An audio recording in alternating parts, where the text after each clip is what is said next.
రే చిన్నోడా, ఈ పేరెక్కడో విన్నట్టుంది. ఎవరబ్బయ్యా? Girl friend అయ్యి ఉంటుందేమో. హెలిజినేషన్, ఫస్ట్ స్టేజ్ ఆఫ్ హెలిజినేషన్. బా ఆపి వర్క్ చేయండి బ్రో. ఈ నైట్ షిఫ్ట్ ఒకటి ధైర్యంగా ఉండి నన్ను భయపెడుతుంది, అందులో ఈ మంగమ్మ ఒకటి.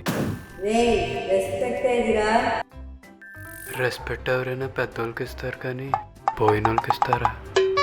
రే ఇవ్వరా? దెయ్యమంటే భయం లేదా నీకు? ఏమి ఇవ్వాలి? బుక్కు పెన్ను ఏమైనా ఇవ్వాలా? మీరు ఏమైనా ఆత్మకథ రాసుకుంటారా? అవును, నాకు డౌటు, మీరు దెయ్యం ఎలా అయ్యారు? బై బర్తేనా లేదా ఎలా? నువ్వు వస్తావు కదా, అప్పుడు తెలుస్తుందిలే.